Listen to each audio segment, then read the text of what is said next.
Hello, everyone. Welcome to the Generation Y Conservative Podcast. I'm glad that you could join us tonight.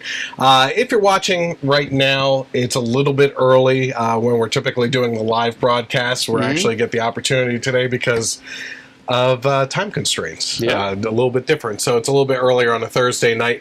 Tonight, we're going to be talking about a couple different stories ranging from Hollywood hypocrisy to TED Talks involving pedophilia, to a bunch of statistics that are released on the U.S. economy and everything, as well as some conservative talk people that are involved in conservative speech and whatever you want to call it, commentators that are being banned from social media, that are being threatened in public and everything, and it's just a mess out there, as well as some stories in regards to the Statue of Liberty protester, which we never covered on the podcast, but we'll talk about that, and something that happened out in Portland that the media is not covering. So we're going to talk about all those topics and more tonight.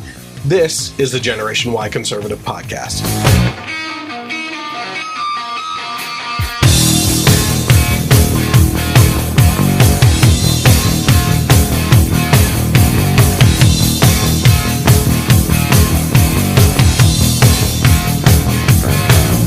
All right, I'm glad that you could join us tonight. Thank you for joining in on the Generation Y Conservative Podcast, where the truth is greater than agenda. If you're watching right now, you might be watching on Facebook Live. If you're watching right now, do me a favor, hit that like and share button so you can share the podcast with like-minded conservatives so we can spread the message even further. Head over to the Generation Y Conservative page, hit like there, and get notifications so you can know when we go live with the podcast. Also, at the bottom of the screen, if you're watching right now, you can see that on Twitter, you can find us and interact with us at Gen Y Conservative without the E on the end. And you can also find all the HD versions of the audio and video of the podcast, as well as some other content that we put together on YouTube. Just search for the Generation Y Conservative Podcast and hit subscribe and the bell for notifications on there as well. All right.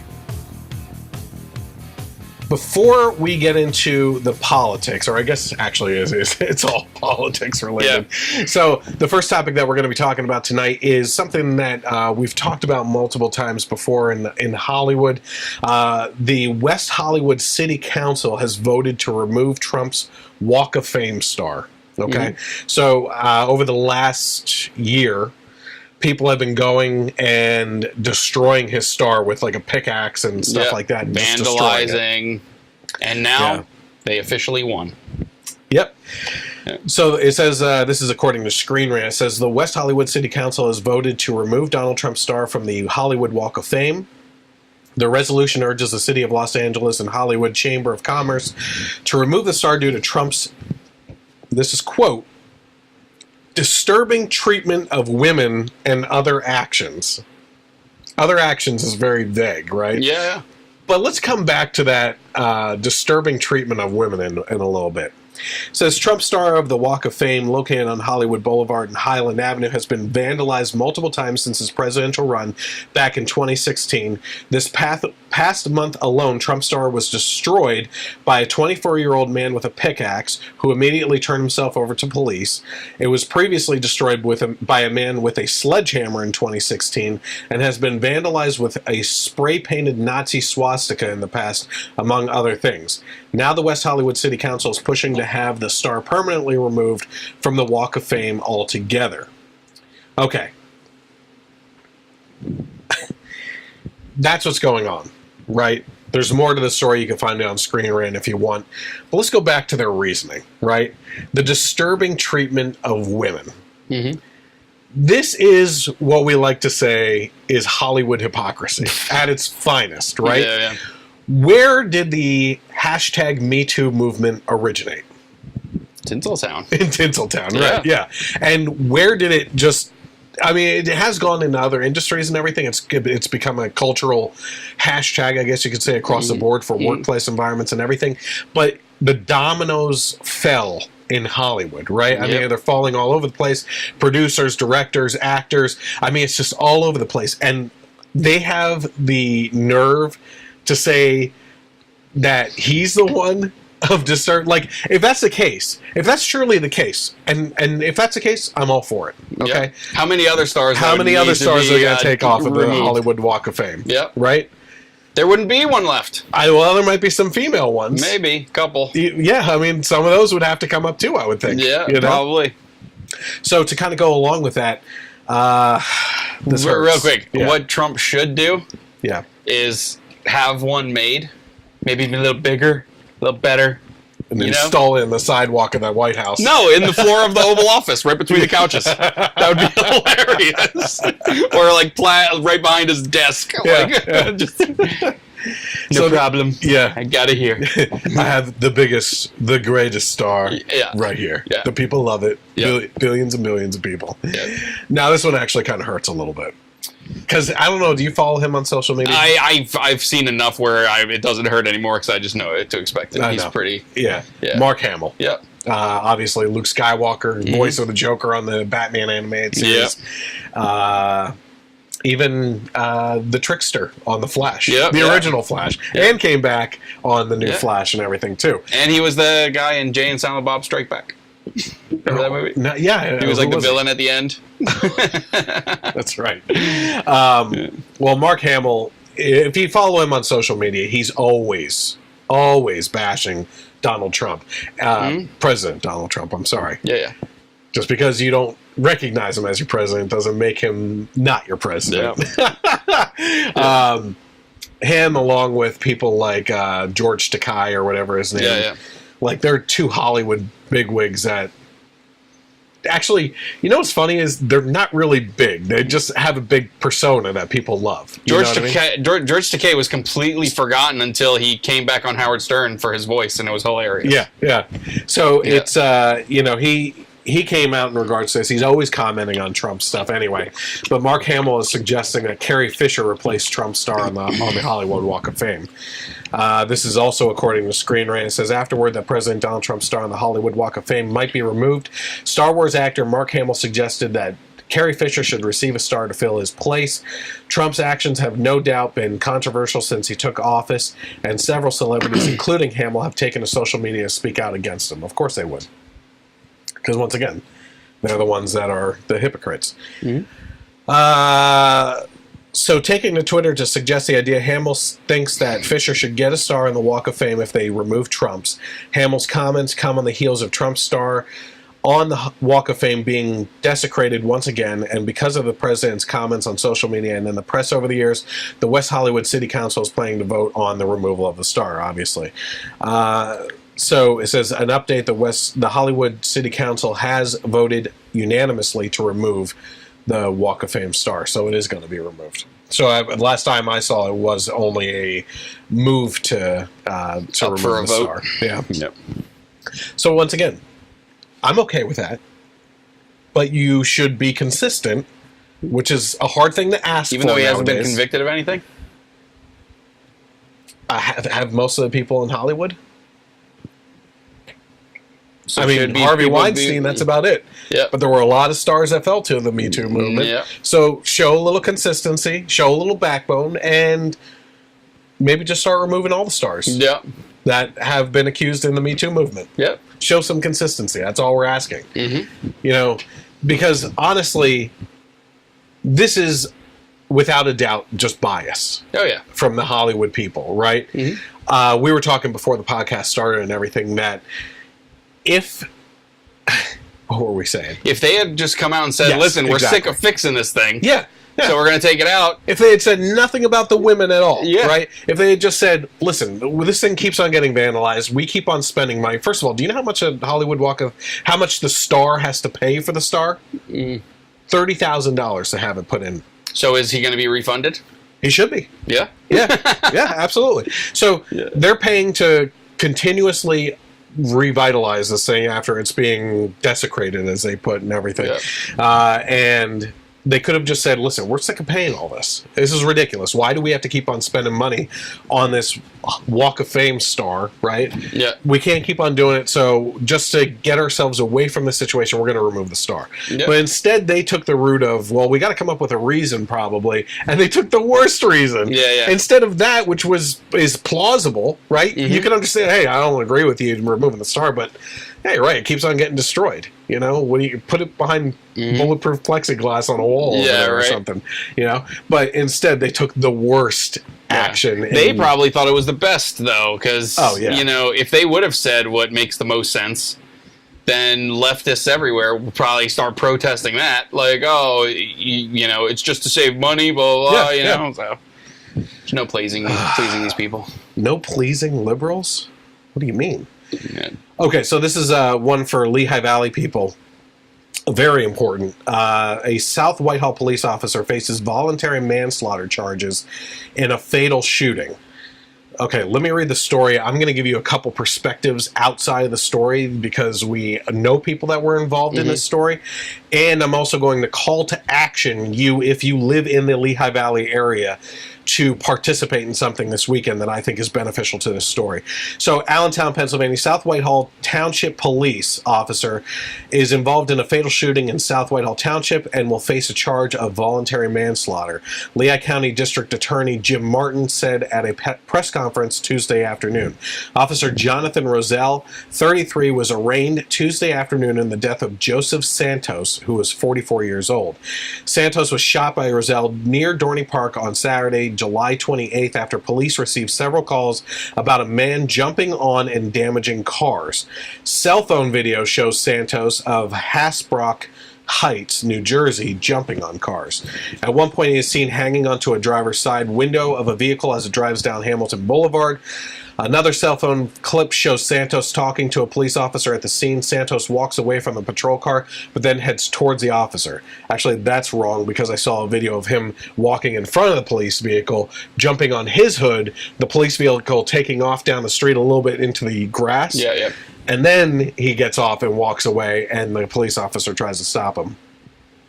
The officer can be heard yelling, "Get on the ground," several times, but Santos continues walking towards a police officer, mind you. The officer fires what appears to be 5 shots. Santos was taken to the hospital and pronounced dead. The following Wednesday, a large group of people gathered near the scene of the shooting with signs to protest Santos' death and what they say was police brutality. The Santos family joined the protest, saying the shooting was unjustifiable. A smaller group of counter-protesters also gathered at the same site in support of the police. It says the Pennsylvania State Police investigated the shooting, but it was ultimately Martin's decision whether the shooting was justified. Martin said Santos was walking, not rushing, and did not seem to present a threatening posture. Santos was also unarmed. Martin said he had no shoes and was heard saying to Roselle to not do it. Okay, so it also says here, Martin admitted that even though Santos refused to comply with the officer's demands to get down, there was no way an objective viewing of the scene could suggest Roselle was in imminent danger of serious bodily injury or death. Although not necessary to the making of the system, Roselle could have engaged Santos physically, and he was also equipped with a baton, pepper spray, and a taser, Martin said. This is the DA, right? Is Martin the DA? I forget. I don't know. I forgot my computer. Yeah, Lehigh County DA. Yeah, DA. Okay. So let's talk about the setup, right? Yeah. Family comes out from New Jersey. They go into the water park. There's a whole controversy of I haven't seen this, but I've heard on other sites and stuff that the guy left. He went outside the park. The family thought he went back to Jersey for some reason. They went back to Jersey, from what I'm hearing. And in the meantime, he's out on Hamilton Boulevard jumping on cars and stuff. Okay? There's multiple videos showing him jumping on cars. And here's where it gets a little personal for me. One of my wife's friends from college was one of the cars that he attacked. Okay? Her and her whole family were in the car. He knocked on her window. They rolled down the window, and he said, I need help. They said, what do you need help with? He grabbed the top of the window and pulled down and smashed the window. Okay? At that point, I don't know what happened from there. They got out of there as fast as they could. He's seen jumping on multiple other cars, including the police car. I've seen the video of him getting shot by the cop. Okay? I think it was shortly after he jumped on the police vehicle, he goes back past it, and then he starts walking back out into traffic again. We were watching this before the podcast. He starts walking into traffic. The cop gets out. He says, get down and put your hands behind your back. The guy turns around, starts walking back. He says it again and again. I think at least 3 more times. He says, get down on the ground.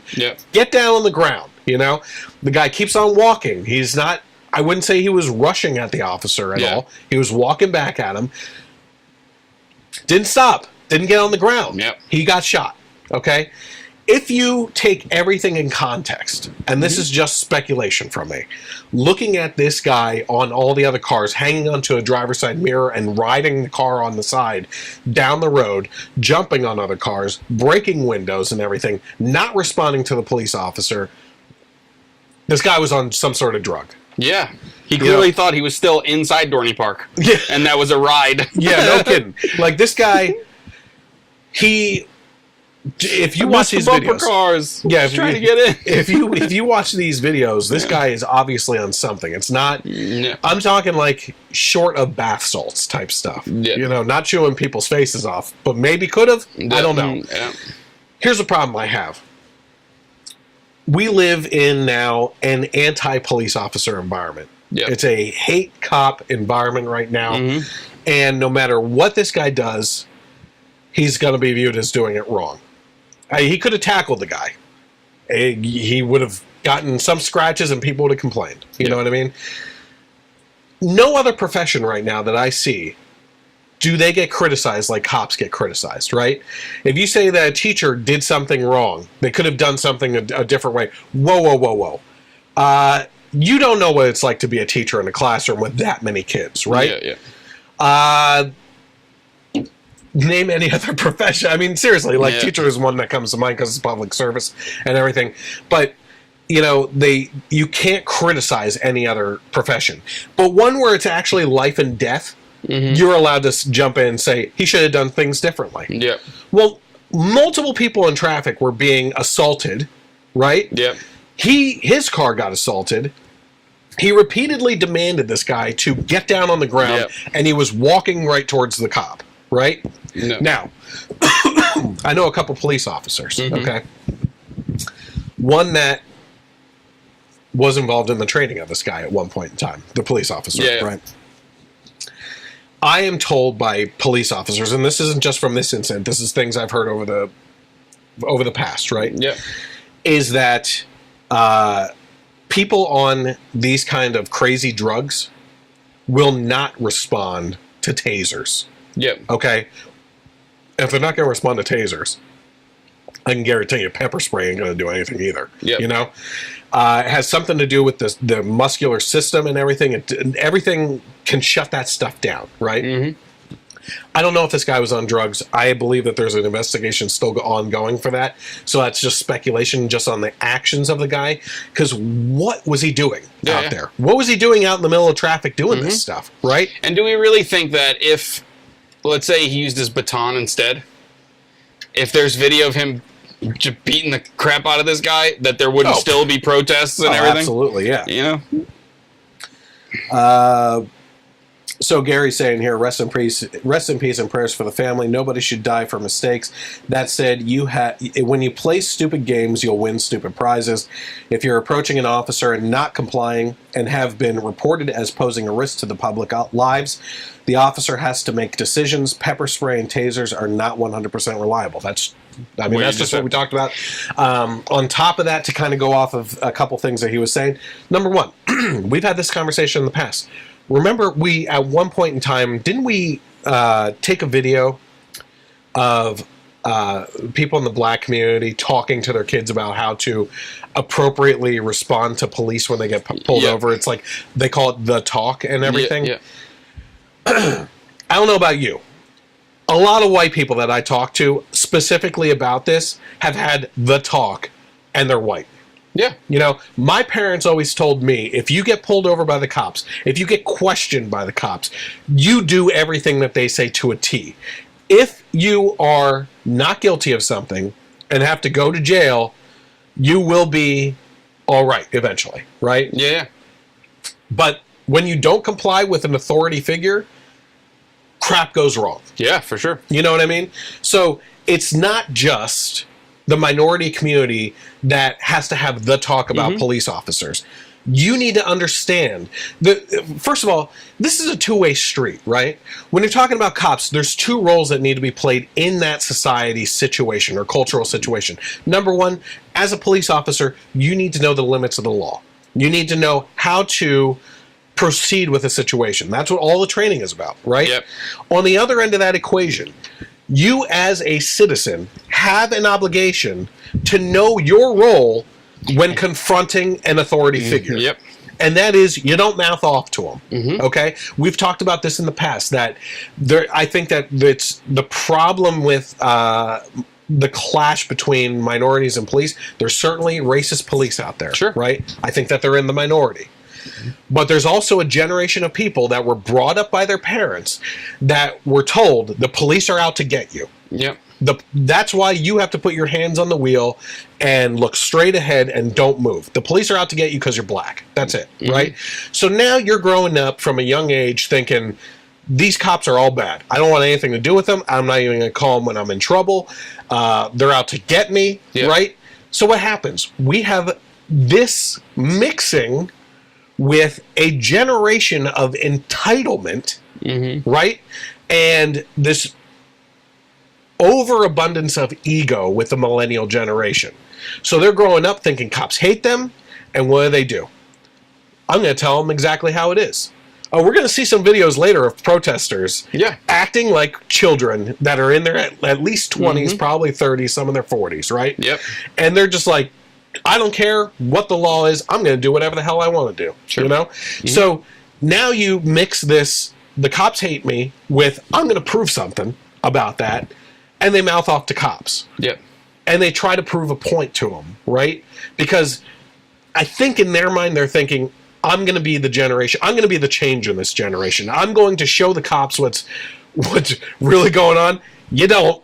You become an example. You essentially set yourself as a martyr in that case, and it's dividing the culture even more. You know, so it's ridiculous. In this case, there is a protest this weekend down in the same area, right across from Dorney Park, in support of this police officer from 2 to 4 p.m. Do you know what this weekend is? So 12th, I believe. 10th, 12th, yeah. Yep. So August 12th, across from Dorney Park, 2 to 4 p.m., there's going to be a protest in support of the police officer. This is going to be the first protest that I show up to, because usually protests take place during the week. That's why liberals do it all the time. Yeah. Because they don't have to work. Yep. This is perfect. I really think that it was probably spun out by a conservative, because not only is it on a weekend, but it's after church. You know, it's like a super win on this protest already. You know, so this Sunday, 2 to 4 p.m. I'm going to head down there. I'm probably going to grab some video while I'm down there and everything. I think my wife is going to head down there. There might be trouble. You know, there's certainly, if the other side of the opposition of that opinion gets wind of it, they might show up to counter protests. And to be honest with you, we're going to be taking a look at just the absolute insane nature of the left. Not saying that this guy was of the left. He could have been on the right and on drugs, right? But this anti-cop atmosphere. Yep. If you support cops, it's like, well, you're a racist. No. I support people that voluntarily put their lives on the line every day for whoever needs their help, no matter the situation. You know what I mean? And I think it's time, personally, that people start showing up for our guys in blue. Yep. Okay, I think they need to be starting to show up for the guys in camo, too. Yeah. The guys in red. All those guys, you know, all these people that put their lives at risk, that constantly are being bashed and villainized in our society. I've had enough of it. And that's why I will be there this Sunday, and I encourage as many other people as possible to be there as well. And this is something that 20, 30 years ago would have been a totally bipartisan issue. Yeah, it's absolutely. Like, what's going on? You know? It reminds me of, there's this, I saw a trailer for this movie that's coming out. I forget what it's called. I think it's called, like, The Hate You Give or something like that. You hear about this movie at all? No. It's about this black girl that's in high school. She's in like a bad neighborhood, but she goes to, like, a white school, but she hangs out with this kid, and they get pulled over on the way home from a party. Yeah, they get pulled over, and the cop asks, even in the trailer, to me, there's nothing wrong with what the cop did. Oh, he grabbed something out of the back seat. The cop tells him, stay where you are, keep your hands up, and he, like, goes in to get a comb, and he's, like, reaching in, and she's even saying, don't do it, brother. He's like, yeah, it'll be fine. He starts pulling this thing out. It's like, he says, watch this or something like that. And then the trailer devolves into her becoming an activist. A Black Lives Matter activist. Against police. Yeah. When it was her boyfriend that didn't obey the police and pulled something out that looked like a weapon in the dark. Stupid. It's so ridiculous.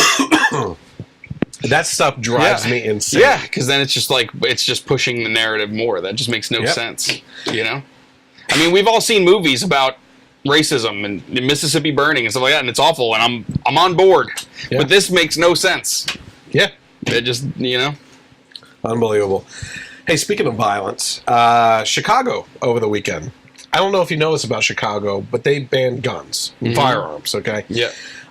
In less than 7 hours, there were 41 shot and 5 fatally as violence ripped through Chicago, according to the Chicago Tribune.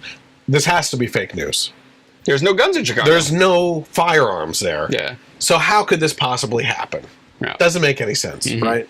So it says starting at about midnight on Saturday, at least 41 people were shot. That's wrong. This was on August 6th. That's been updated. It says 41. Do you know what the number is? 75. Jeez. Over the weekend. Yeah. Okay. Were shot citywide, 5 fatally in a period of less than 7 hours as a gunman targeted groups at a block party. After a funeral, on a porch, front porch, and in other gatherings, according to authorities. The story goes on and on and on of all these people that were shot and what was going on and everything. There's so much wrong with this, right? Senseless violence, first of all, but it's Chicago and Baltimore are festering atmospheres of perfect examples of the gun-free zone signs, right? Thinking that you're going to make a policy and put it into place or put up a sign or something that this is going to end like, oh, I see the sign. I saw the sign. Yeah. I'm going to open up my eyes. Yeah, right. But, you know, they think that it's going to like, oh, well, I can't bring my gun into the city because this is a gun-free zone and everything. Instead... Who would you say actually follows the rules, too? The law-abiding citizens who are left unprotected from these people. So what is that sign to a criminal? It's a welcome mat. It's an invitation. Yes. Yeah, absolutely. I mean, we talk about this all the time with schools, you know? So this is insane. 75 people shot in Chicago alone under a gun ban, and we're having the conversation of banning guns, which again leaves the sheep defenseless. Instead of sheep against wolves, I would rather have a flock of sheep dogs against wolves with a couple sheep in between. Yeah. You know what I mean? Yeah, and the argument from the left is that, well, the guns are being bought outside of the state and then being brought in and blah, blah, blah. And it's like, please. Give me a break. Please, that's all. Stupid. That's my answer. Yeah, because, I mean, these are people that are getting their guns illegally. So what are more laws doing? If they're just going to be ignored by criminals and followed by law-abiding citizens who now can't protect themselves in a city where you could be walking down the street and get shot. Yes, it's, I don't know. Speaking of guns and schools, as we kind of brought up, did you hear about this report about the Parkland shooting? I heard about that, yeah. He was like, he asked for help and was denied and stuff, and... Yeah. A redacted report. And now they're going after the newspaper that asked for it to be redacted and trying to sue the newspaper for reporting on the facts. Right? So This is according to the Western Journal. I'm sorry, under the culture section. It says, report Parkland shooter was denied after asking school for help. It says, for months, students and parents have said that officials in the Broward County School District and Marjory Douglas High School were culpable in the February shooting rampage in Parkland, Florida, that left 17 dead because they failed to properly address issues surrounding the gunman. New evidence to support that claim emerged Friday when a report performed for the school district revealed that it did not provide therapeutic services for confessed killer. I'm not going to say his name, even though he wanted them. The report said that in the 14 months prior to the shooting, that person did not receive any special education services he was entitled to. The criticism is not new, according to the Sun Sentinel. In April, shooting victim Anthony Borges challenged Broward Sheriff Scott Israel and school superintendent Robert Runcie in a statement that said, I want to thank you for visiting me in the hospital, but I want to say that both of you failed us students and parents and teachers alike on so many levels. The report was initially shared with most of the document redacted. However, when the electronic file containing the text was opened in a different software, the text was readable, according to the newspaper. The report highlighted two areas. It said that the shooter was not given all necessary information about his options when he was faced with being removed from Marjory Douglas High School, according to the New York Times, and due to that, he rejected special education services. The district did not follow through when Cruz wanted to return to Cross Creek School, and Cross Creek is an alternative school for special education students where that shooter spent 9th grade. The report contradicts past claims of the district that shooter rejected special education services and instead said that he wanted help he did not receive. So here's what I'm being told in that statement right there. From what I understand, the superintendent was originally approached and asked, did this student come to you for help, right? Mm-hmm. And he said when he turned 18, he was offered help and he refused it because he was legally considered an adult and refused the help, okay? Now we're getting a different story, that he actually went to the school district, asked for help, asked to be placed in different special education for people like himself, and was refused that help. Okay? That contradiction right there is not a contradiction. What would you call that on the superintendent's part? Well, he's trying to hide it. He's lying. Yeah. Right? Mm-hmm. I mean, you have a superintendent that's lying about something that ended up being redacted and then read. Thank God, because this guy needs to be fired from his job. Yeah. How much do you think he makes as superintendent? I'm sure he in that district. I'm sure he lives a very comfortable lifestyle. You'd be surprised. Yeah. Not too comfortable. Yeah. Only about $335,000 a year. Oh. Almost comes close to Mr. Bully down in Texas. Yeah. Superintendent Lance Hint. Yep. Right? So I got a little backlash online. It was actually my brother-in-law who went against me on this one. But I posted, this is what we get from a guy that's being paid over $330,000 per year. He said, what does his pay have to do with it that he's making so much? Good question. The fact that it comes from taxpayers? Yes! Thank you! This is not a private industry. We're paying him to lie to us about murdered kids? Kids die! Yeah. Okay? We're talking about a situation where this guy is, in my mind, in my opinion, overpaid for a public job that's siphoning off of the taxpayers in that district. Mm-hmm. For way more than what his job is worth. I'm sorry, it just is. I know what a superintendent does. I know what our pay for our superintendent was, and that was high to me, but she did a great job. I'm not bashing what they do and everything, but at a certain point, listen, you have to be a good steward of the taxpayer money and how much you're paying the district employees, okay? Certainly, we have a problem in the public education field where people are underpaid, and I agree with that. We have fantastic teachers, but we've talked about in the past how unions also protect the bad end of the teachers. Sure. That shouldn't be making anything, who should have nothing to do with kids, not anything in their lives, you know? In this case, we're talking about a superintendent who actively lied about something that ended up killing kids, right? Is he responsible for the kids' deaths? No, I put that on the shooter. Exactly. Yeah. And that's where we differ from liberals. Yeah. Right? The left will blame guns. Yeah. Right? Yeah. We could blame the superintendent. Yeah. Everything had its part in there, right? Sure. Yeah. No, it was the shooter. And again, I'm not going to mention his name because that's what he's looking for. You know, he's still alive. It seems like he is a messed up kid. He was abusive to his adoptive parents and everything. Yeah. I saw a video of him in court punching himself in the face.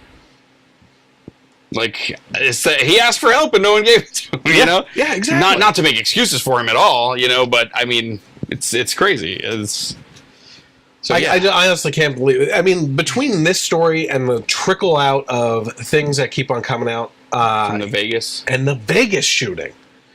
You know, both are the biggest examples of gun violence in this country that the left are using for their agenda to ban guns. Yep. And yet, trickles of information keep on coming out. We keep on learning little bits. Did you see the video that was just released? I'll throw it into the YouTube version of the podcast. The video that was released on the body cam footage of the police officers in Vegas in the hotel as the shooting was happening. They were all standing in the stairwell as the shooting was happening. Stood there for a couple minutes and didn't do anything. Didn't go in and try to stop it. Yep. They just stood there. What the heck is going on? Yep. Why is this just coming to light now? You know? Between, if you're at a concert, how many people were videoing that concert? Oh, probably thousands. Right? Yeah. We've talked about this before. How many cameras are in a casino? In Vegas. In Vegas. It's probably one every 2 feet. How is it that we have not seen this gunman entering the casino, walking around the casino, bringing in the bags full of guns into the casino, walking down the hall? Where is all this video? Now we're starting to get little trickles later on, over a year later, right? This is really messed up. This is really messed up with the Parkland thing. Yep. In the meantime, we have string bean arms going around talking about like getting people out to vote and everything. I'm talking about David Hogg, obviously. And his little group of students that were directly affected by this, trying to go get the vote out and everything. And the information isn't even on their side. Their district is not responsible for the killing of the kids, but they are responsible for letting the situation fester to that point. I've been rambling. I'm sorry. No, I've been used to the podcast by myself for a couple of weeks. I was here last week. Yeah, it's all just propaganda to try and push an agenda, you know, and more as more and more comes out about it, it's clear that it's just they're trying to hide things. Anything that would hurt the agenda, they don't want to come out, you know. Yes. Gary joined in again here. He said, "There's no need to continue a narrative to ban guns. I do believe I recently heard a report that 300 million or so firearms were lost and destroyed in a freak canoeing accident." Yeah, that's right. The American public owns over 300 million. I think it's close to 400 million now. Firearms.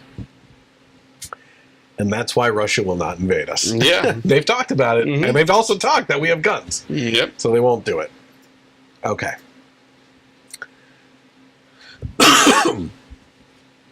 This is a story that broke just last night. Yeah, yesterday.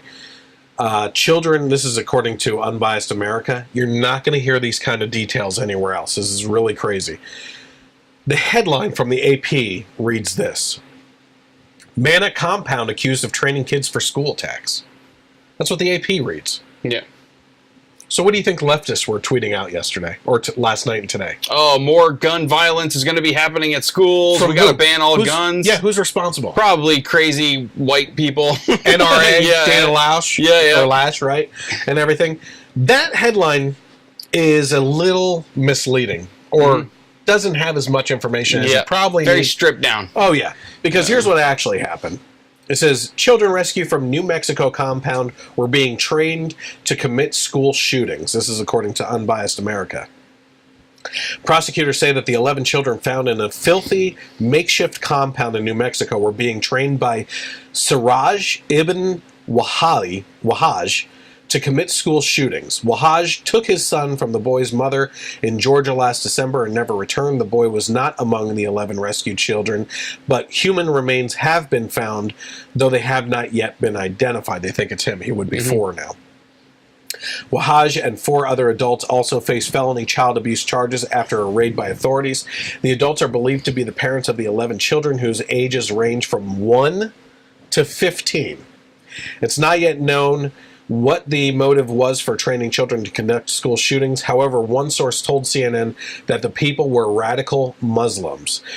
Neighbors worried about the squalid compound built along a remote New Mexico plain, saying they brought their concerns to authorities months ago. So, it says photographs show a no trespassing sign, stacks of tires, and a shooting range. Now, this is, look at that. Look at that little compound there. That is insane. All details everywhere. It says the elder Wahaj, this is on the AP now, heads to Masaj ad Taqwa in Brooklyn, a mosque that has attracted radical speakers over the years. He met Muhammad Abdul-Umah when he came to the site to raise money for Muslims in Afghanistan. He later tried to bomb the World Trade Center in 1993. There's a lot more to this story, too, because this was a radical Islamist training ground for kids to go in and shoot up the schools. Okay? But none of that's being touched by the media today. Yeah. Right? The media today, what are they focused on? Alex Jones. What else? I mean, we'll get to that. The Hollywood star. I would say they're focused on the same thing they've been focused on for months. Russia, right? All the speculation and opining on things and everything on nothing. Yeah. Trump talking about LeBron. Yeah. That's what they're... When I say nothing, what I mean by that is there's an investigation, but there hasn't been a report released. Yep. So they have nothing to base their opinions on except for speculation. What ifs? That's the whole... That's Rachel I'm not saying that he didn't do it. Yeah. But for an investigation to go on this long and no information come out that he has actually has evidence against him colluding with Russia, I mean, come on. You know, at this point... Yeah, like what's Mueller just taking his time? Like, okay, we got him on this. Yeah. We have a president that colluded with Russia. Let's just let him do as much as we can before we do anything about it. Like, could it be? I don't want to go down conspiracy lane. What if? Yeah. I don't want to pull an Alex Jones here. You know? Well, you just shave and you're put on a pair of glasses and you're dressed like Rachel Maddow. Listen. Start with the what ifs. Here's what I think is going on. They're putting fluoride in the water. Turn all the frogs gay, damn it. Turn all the frogs gay. Or Jesse Ventura, on that too. I forget how his voice goes. But anyway, could it be possible that Mueller is so in the tank against Trump that he's holding off on the investigation results until the next election of Trump? Like even before the November election, the midterms? Just wait until before the let it go on for 3 years. Oh man, drop a bomb. CNN would be repeat all the time, right? Yeah, 3 years. Yeah, could be. I still wonder if he would lose. I don't know. If he would what? I still wonder if that would be enough to make him lose. Yeah, I don't think so. All right, moving on here. Let's see. Another one. In relation to that story, though, it's kind of funny how that a couple of weeks ago was the Sacha Baron Cohen show where he, duped all of the NRA and gun-supporting Republicans into, supporting a group... a training for kids, and now we know that, okay, it's the radical Muslims that are actually doing it. Yeah. And what was my response to you about Sacha Baron Cohen, that whole situation? No. Do you remember what I said to you? I don't remember. Why don't we have someone on the right that does the same thing to show the stupidity of those on the left? I just wish his show was a little more balanced. I've always been a fan of his. Yeah, I always liked all this sides. stuff, and but I've watched every episode, and it's just not funny. No, it's just not. But this is one thing that's kind of frustrating. Like anytime you hear a story like that, or a lot of these stories, all the conservatives will be like, this is not funny. All the liberals will think it's hilarious. And then something the other way, we all think it's hilarious. They think it's not funny. Yeah. So, like, no one's changing anyone's mind. It's just we're all living in our, like, echo chamber. What's that girl's name? Alexandria Ocasio-Cortez. Do you hear what happened with her today? No, what? Oh, God, it's awesome. Ben Shapiro challenged her to a debate. Yeah. And if she agreed, he said he would donate $10,000 to her campaign. Could you imagine? Oh, it would be epic. Oh, what a slaughtering that would be. Yeah, but imagine someone... That $10,000 would be to kickstart whatever career she would have to pursue after politics. Because that would be it. Imagine what a conservative undercover trying to make an ass of her would do to her. Oh my God. Anytime she went to school, she went to college for economics and foreign policy. Yeah. And anytime she's asked about those things, she can't answer them. Yeah. She stumbles on her words and says, well, I'm not an expert in those areas. Did you see what well, what the hell did you go to college for then? See what Seth posted? No. Our friend Seth posted a picture of her, like, her hands burning and her face like, because she touched an economics book. Yeah. It's hilarious. You know what's crazy, though? I really do think this. When you look at just look at culture. There's always been good memes online of that conservative women are hotter, right? And there's always like pictures of conservative women. Then you have Hillary Clinton, Nancy Pelosi, and Barbara Boxer, Maxine Waters, Elizabeth Warren, and that one from Florida with the cowboy hat. Her 15 minutes are up. But you see the comparison of like those in politics and everything, Rachel Maddow, the commentators and everything, and it's such a stark contrast. I go back to it. The left is winning with her on looks. Yeah, she is a hottie. I don't know, man. I think she's hot. She's got those crazy girlfriend eyes. The crazy eyes, man. They come out all the time. She always has it. Always. Oh man, but that's all she's got going for her. That's it. There's nothing behind those eyes. No, not at all. Okay. I thought this was pretty interesting, and I'll throw this up on the screen back here then, probably. This is also according to Unbiased America. It says America spends more on taxes than on food, clothing, and housing combined. Okay, so a lot more. Housing, $2.3 trillion. Clothing, $0.4 trillion. Food, $1.7 trillion, for a total of $4.4 trillion. Okay? Federal taxes, $3.4. State and local taxes, 1.8. Total, 5.2. $5.2 trillion in taxes as opposed to $4.4 trillion on housing, food, and clothing. It's insane. It's crazy.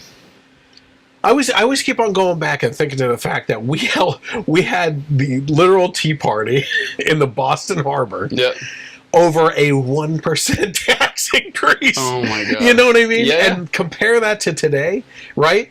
I don't know if I was explaining this to someone or if we talked about it on the podcast, but the death tax.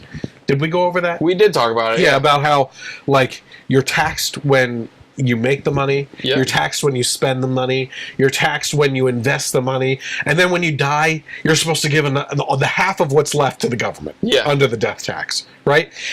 I keep on saying this to my leftist friends. At what point, what money can I keep? Yeah. At what point do I earn a certain amount that I'm allowed to keep? Mm-hmm. You know? What's their answer? I don't really know. I've never really gotten a clear answer, you know? Yo, really? But it's like, they truly believe. I think if they were honest with me, that they would say that 100% of our income should just go to the government and for them to dispense with what they want, right? Do you know what that would do to our culture? Oh my God. It would destroy it. We keep on getting compared to Norway and Sweden and places like this. I had to have an education lesson with my friend who's whose wife is from Sweden, and has turned him into this little social justice warrior, and it's disgusting. He lived with me. He should know better. Yeah. But I think it's his wife. I don't even know her, but. He's like, oh, the Swedish healthcare system is fantastic. Do you know why the Swedish healthcare system is fantastic? First of all, it's young. It's in its infancy stages compared to other socialized medical functions, like the British one, which is collapsing. Yep. It's absolutely, we talked about how necessary surgeries are being cut away from things that are covered now because they're trying to cut costs, right? Yep. Hemorrhoid surgery was one of them. That's the one that sticks out to me because they suck. But, you look at that, you see how much of their GDP is spent on healthcare to help provide this healthcare for everyone. And then you look at how much is provided in GDP towards their military, right? Mm-hmm. Barely anything. Why is that? Because we're paying for their military. Yes, we provide the protection to them.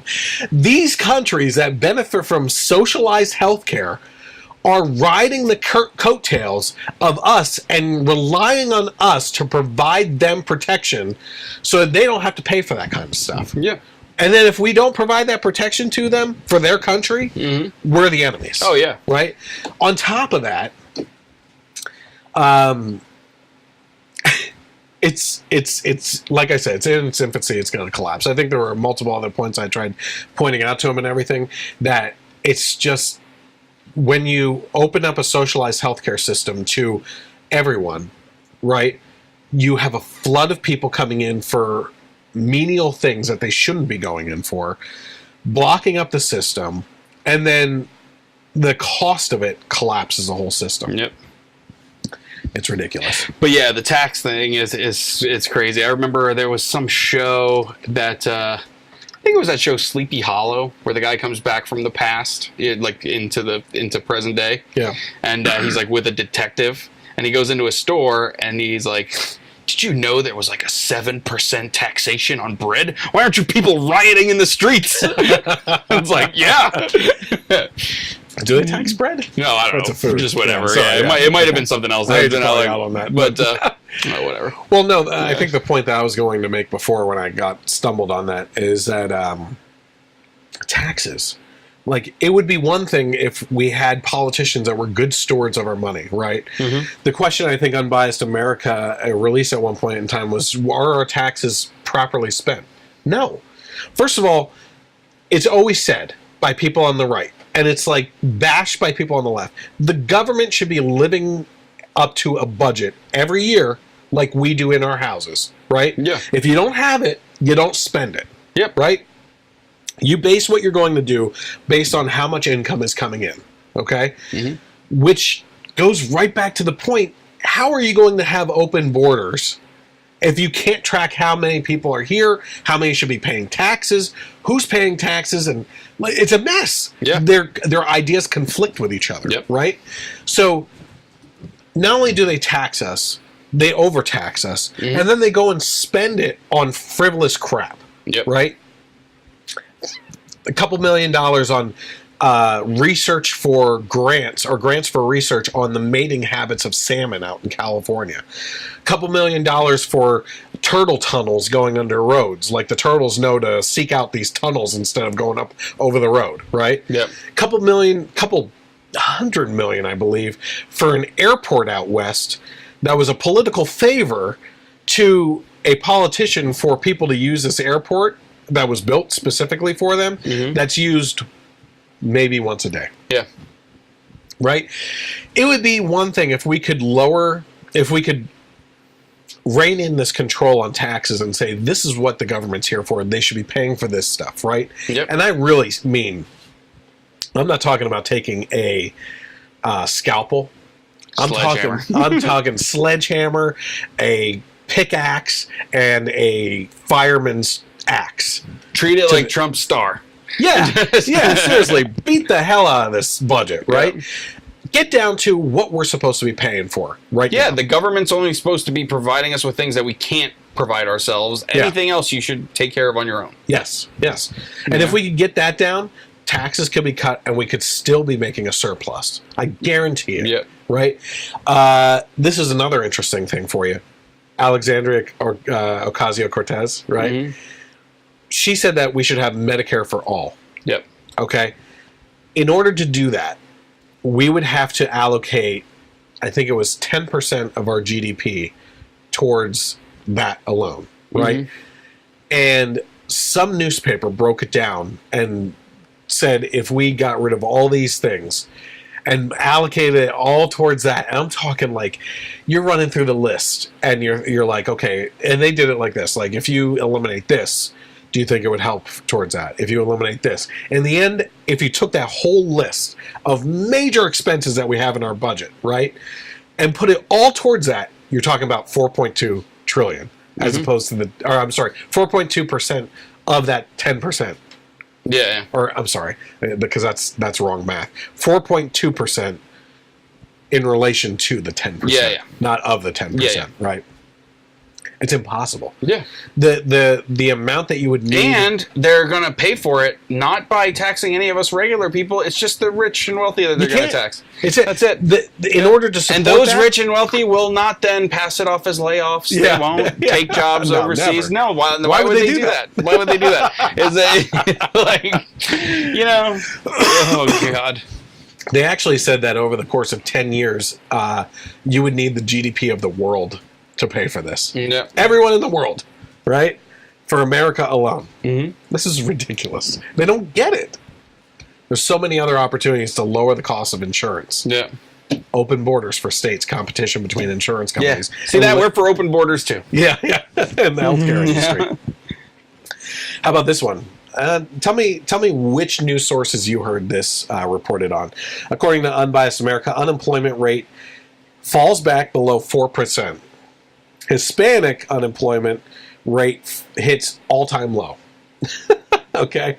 It says the Labor Department released a July jobs report this morning. This was actually on August 3rd. The unemployment rate fell from 4% to 3.9%, near its 50-year low. 50-year low. So we're not just comparing it against Obama here. We're comparing it against all the Republicans and everything else. Yep. That's prior to Reagan, too, mm-hmm. in comparison. The unemployment rate for Hispanic and Latino workers fell to 4.5%, an all-time low. A broader measure of unemployment, the so-called real rate of unemployment, that includes those too discouraged to look for work. That's a number you need to be more aware of than the actual other number. Yeah. And people stuck in part-time jobs who want to work full-time fell from 7.8% to 7.5%. U.S. non-farm payrolls rose to 157,000, slightly less than the 190,000 gains economists had expected. This is like all pretty good news. I mean, it rose 157,000. Yeah. So even though it didn't hit projections, it rose a lot. Okay. Manufacturing, leisure, and hospitality and professional and business services expanded payroll strongly, offsetting a decline in government jobs.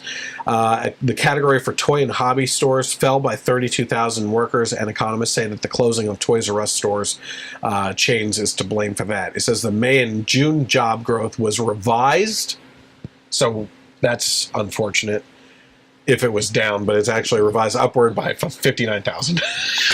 Okay. Yeah. Wages rose 2.7% from a year earlier, a faster pace than earlier in the expansion. It says economists generally expect hiring to slow in the later stages of an expansion when workers are in short supply and the economy nears full employment. However, this economy is actually doing better than it did a year ago.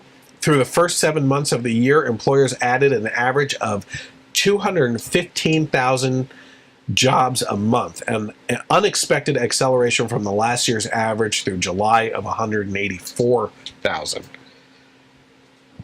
We're doing great. Yeah. Like, how many times do we go back to, like, all this stuff that people are saying about Trump is like the numbers don't look it. Mm-hmm. Right? It's not. The numbers aren't showing it. But the real data isn't showing it. He's going to start World War III. He's making peace with North Korea. North and South Korea are making peace. There's peace in the Middle East. Saudi Arabia is saying that Israel has a right to exist. Right? Yeah. Like all these things. And who's looking like asses? Right?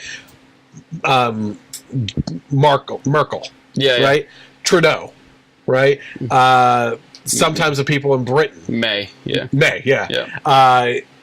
And it's like these people that keep on bashing Trump for his policies are saying that the worst things are going to happen because of what he's imposing in tariffs and everything. It got turned around, right? Yep. Now they're like playing game because they're playing ball with him because they know it's working. And our numbers are going in the right direction. But the thing is, though, if you bring this data and these numbers up to the people on the left, they'll say, well, that's not because of Trump. It's all from Obama. Partially. Yeah. I would, it's hard to argue that. And I would have said the same thing during Obama's term from Bush. Yeah. Right? If you have an economic collapse in any direction, in any depth, I would say there is a climb out, right? Yep. And the climb out started under Bush and it continued under Obama. Yep. But Obama rode that out a little bit more. But it plateaued under Obama, right? And now it's growing again. Yeah. And honestly, if you look at the drastic actions of the Trump administration have directly affected these numbers because and the acceleration of it too. We've talked about this in the past. At no point in time in the past have we heard from companies that said this is because of Obama's policies that we're hiring more people. That is what we heard from the Trump administration, from businesses is, hey, he's cutting the corporate tax rate. He's doing this in the economy. And because of that, we're hiring more people. Yeah. Giving bonuses. We're bringing companies back. Yeah. We're giving bonuses. Bringing money back in from overseas. Yep. So, and even the argument of like, well, that's because of Obama, blah, blah, blah. I still say to that even, well, before the election, you guys all said that if Trump got elected, this would all tank. Exactly. And it hasn't. Yeah. So you're still wrong. Regardless, you're still wrong.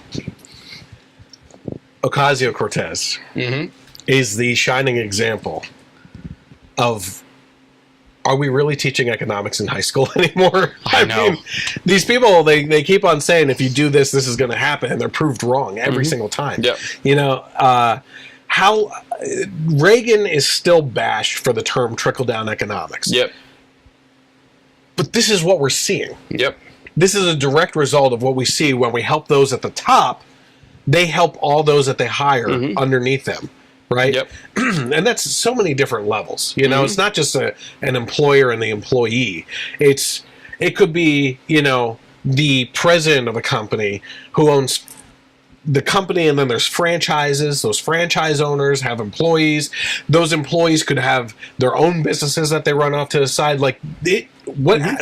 Trickle. Yeah, it's trickling down. Yeah, and when things go bad, that also trickles down. When the taxes go up, people get laid off. Yes. When the taxes go up, healthcare gets cut from the companies. So it's just common sense. And it's not to say that there aren't greedy, evil corporate goons out there. Yeah. Sure there are. Yeah. But for the most part, you don't get a job from a poor person.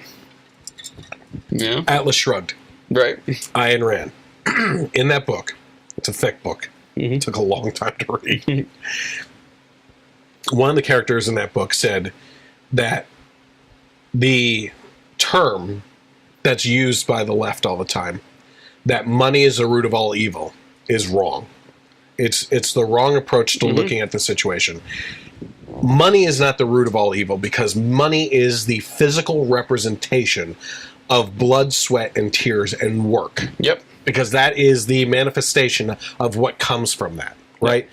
That dollar I hand you for a product was earned by me doing something to get that dollar, right? That money is not evil. That is a symbolic representation financially of what I earned, right? Yep. The love for money can be the root of evil, right? And this desire to have more and more and greed, that is what it is. And it's not a well thought out thing to say that money is the root of all evil because it actually originates with the person, which kind of plays into the whole argument that guns aren't evil. I know. Yeah. It's exactly the same thing. When you're talking about an inanimate object, what does it do? Yeah. If I put $1 on the table, what evil is it doing? Right? So crazy. Oh boy. Man. Okay, so Alex Jones.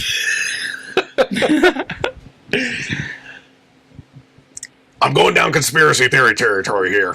But let's get the tinfoil hats on. Everybody's banning Alex Jones right now. Mm-hmm. Almost everybody. Yeah, except for Twitter. Yeah.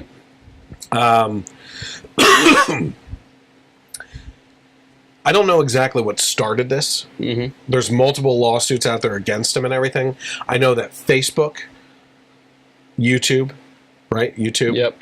Not Twitter, Apple, Spotify. iTunes, Spotify, and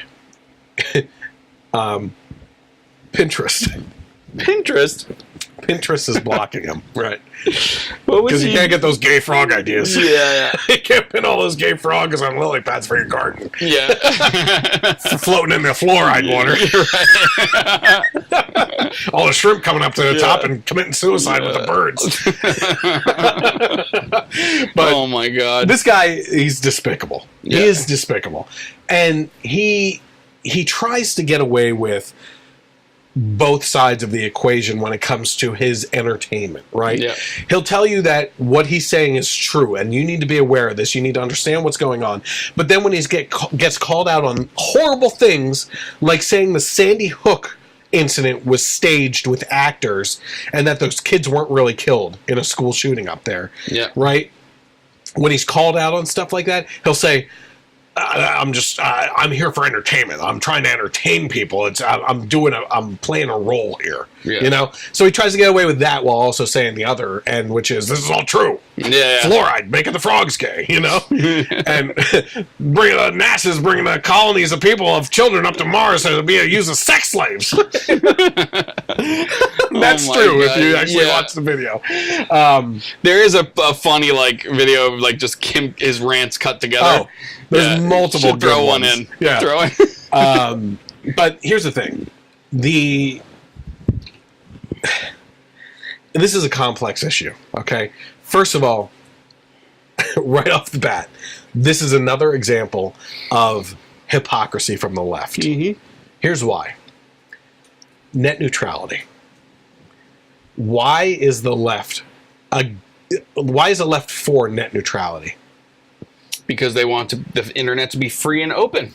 Yes, and they don't want corporations, ISPs, to be able to block what they're showing people. And what are they applauding? Yeah, this blocking people. Yeah, right. Yeah. So they want it both ways. They don't want corporations to have the ability to squelch free speech and access. Right. Yep. Yet, when it fits their agenda. Mm-hmm. I gotta take Alex's picture off of there in the YouTube video when I do that. When it fits their agenda, brilliant. Yeah, is that what he said? Yeah. Magnificent. You know, it's ridiculous. But it's like, they want it both ways, right? And this is the classic representation of the left and how they feel about things, which is that things are wrong unless it benefits them. Yeah. And if you disagree with Alex Jones, which most people, even on the right, do. Yes. Yeah. I say you want him to have the right to say what he wants, because it's just, he buries himself. Well, you know? It's a twofold situation, too, because, number one, we have to defend the worst speech. Yep. Right? Because that can lead to the other part of the equation, which is, you can, let's say this was Rachel Maddow or Keith Olbermann. He's even more disgusting, stupid, right? Yep. Let's say it was Keith Olbermann that was blocked on the internet. He's the leftist Alex Jones. Because the Trump administration pushed it through, that Keith would be blocked, right? If it was us on this side applauding it like they're applauding Alex Jones being blocked, the problem is, what happens when the power switches? Yep. Right? Then they bring it back on us tenfold, right? And it's this constant flipping, the moving of the Overton window, the political pendulum swinging in power, and it's this constant back and forth of, I'm going to get them even worse this time. Well, I'm going to get them even worse than that. And I'm going to get them even worse than that. Back and forth. We're destroying each other. Yep. Like, at what point do we step back and say, for crying out loud, guys, err on the side of freedom? Yep. You know, this guy has an opinion, you don't like it, guess what? You don't have to listen to it. That's another freedom you have. Yep. You know? For sure. has he led to bad circumstances? One of his listeners honestly thought that the Clinton administration, or the Clinton campaign, Hillary's campaign, was holding child sex slaves in the basement of Comet Pizza. Yep. Right? This guy went in wielding a gun trying to save these kids, and there was no basement. Yeah. Right? Yeah. That could have turned out a lot worse. Yeah. You know? But if we don't defend people like this to have their ability to be on platforms and not be blocked, then more and more people are going to fall into this, and they're gonna take away all the voices. Yeah. You know. Yeah, and it's you know, the one guy that we said we've liked from InfoWars, Paul Joseph Watson. Is the British guy. Map behind him? Yep. Yeah. I like that guy. Like, it almost like I watch his stuff, and then when the InfoWar logos comes up at the end, I'm like, oh. Yeah. You know, like, why do you have to be associated? But whatever. But he made a video about this, and, you know, one of the arguments for banning him was that, well, Facebook, Google, and YouTube are private companies. They can do what they want. Yes. Right? But his argument to that was they have created a monopoly on giving people a platform to express themselves online. So if you give that platform and then take it away from people you don't agree with, that is infringing against their First Amendment rights to free speech. Taking that a step further, Alex Jones specifically, and others that are commentators, also brought their audiences onto those platforms and brought that many more people to the advertisements that those platforms provide. Brought revenue. Yeah. So the platforms benefit from the audience being there, and then take away the content that the audience is actually there for. Yep. Right? Mm-hmm. It's unfortunate because, you know, I really would like to see it doesn't even have to be a conservative alternative. It just has to be a freedom alternative that doesn't care what your politics are or anything. Blocks content like terrorist recruitment and stuff. Yep. I think there is a line. Okay? There is a line in that kind of stuff with terrorist stuff, with showing, you know, sexual abuse situations, terrorist situations, beheadings and stuff like that. Like, there is a content line, right? Yep. But when it comes to free speech, there should be a platform out there that caters to everyone and says, hey, listen, you can say what you want, you know, as long as it's not actively calling for the physical harm of somebody or anything like that, you're welcome here, you know? And I think, you know, you look at things like YouTube and everything, they're constantly changing their algorithms and rules for making money. There's places on YouTube that built the business around their YouTube model and hired people to run a channel because they were making money off of the advertising platform. YouTube changes the rules and it's done, right? And those people can no longer make money. They have to fire them all and everything. And it's the same thing I said. Those people brought an audience to the YouTube platform, and now YouTube is like, you know what? Screw you. We're changing the rules. We want to keep more of our money, and instead of paying you as the providers of the content. Like, we are the content. That's the thing about it, you know? And you're providing the access. Unfortunately, there's other video providers out there like Vimeo and Vidler and stuff. They just can't compete against Google, you know? It's insane. Anything else to say about that? I'm curious to see what happens next. Yeah. Because I'm sure we haven't heard the last of Alex Jones. That's one treatment of conservatives, right? Okay. We're also seeing, we talked about people protesting and acting like children, right? Here in Philadelphia, underneath us, right? Candace Owens, black conservative, I would say relatively recently converted to conservative. Some of my friends that are black would say she's not an authentic conservative black person. It's like, shut up. Whatever that means. Yeah. What does it take? That's what my question is to you. Here's the question of the day. What does it take? What does it take for someone to prove that they're authentic in your mind in what they're saying? Yeah. You know? Like, she has Charlie Kirk as her mentor. Yeah. Charlie Kirk of Turning Point USA that she works for now. They go everywhere together, right? Mm-hmm. What does she have to do to prove herself as a convert to the good side? Yeah, right. You know? The right side. They're down in Philadelphia. They're having breakfast. And someone in the restaurant gets word out that they are there. And they tell Antifa people to show up and protest. So let's take a look at that. Call because we're eating breakfast and we happen to be conservative. They're not Nazis, they're soft fascists. They're the soft fascists, they're not Nazis. Have a wonderful day. Enjoy your capitalist breakfast. Filming? This is crazy. So, ready? 1, 2, 3! Bourgeoisie! 4, 5, 6! Bourgeoisie! 1, 2, 3!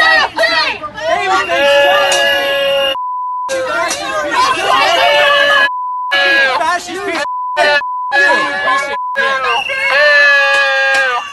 Big government sucks? That's what your phone fucking says? Big government sucks? Wait, what sucks about big government? Let's talk about that one. What sucks about big government? Is it the fact that y'all are part of big government? White supremacy! White supremacy! White supremacy! White supremacy! White supremacy! White supremacy! White supremacy! They're screaming at a vulgar person. Get that out of my face. Don't let that touch me. I'm not kidding.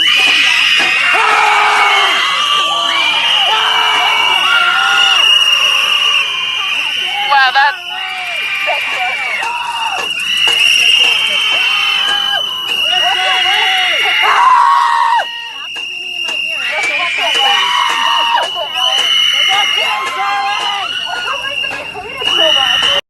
This is a representation of the left. Mm-hmm. Okay? Is it not? I mean, you can try to escape They call this. the right fascists and racists, yet the visual at the end of that video was something that you would see, like, a bunch of Klansmen surrounding a black woman in the 50s. Yeah. Yeah. I mean... blowing whistles... shouting in a megaphone. Just screaming in her face. Literally screaming. Yeah. Like the woman at the Trump inauguration. Put that in there. Like, yeah. I'll put it right up on the screen. So classic. Oh, it's actually one of the best. Yeah. It helps me get through hard times. Oh, yeah, for sure. I just play it over and over again on repeat. But, so, whistleblowing, screaming, megaphone in the face. They poured water on them. Comments that make no sense. Yeah. Big government? Why are you so against big... Is it because you're part of big government? Or how about them shouting at a black conservative, F white supremacy? Yeah. Over and over again. Yeah. Here's the thing. I'm just going to say this very clearly. Okay? A whole big group of white people. Yeah. Shouting at a black person. Wow. F white supremacy. That's not racism right there, right? I'm going to say this. I'm just going to say this right to the camera. If you involve yourself in protests like this, you have nothing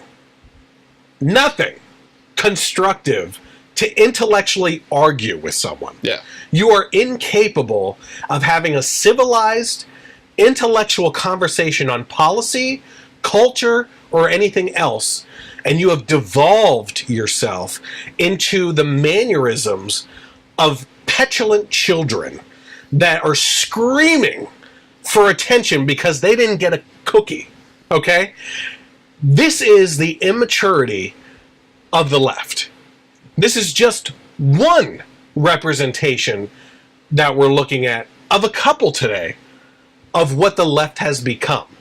And we're supposed to be called out as the violent ones. It was water. Water was poured on them. That's assault. Yep. There wasn't salt involved. It was water, but it was assault. Yeah, right.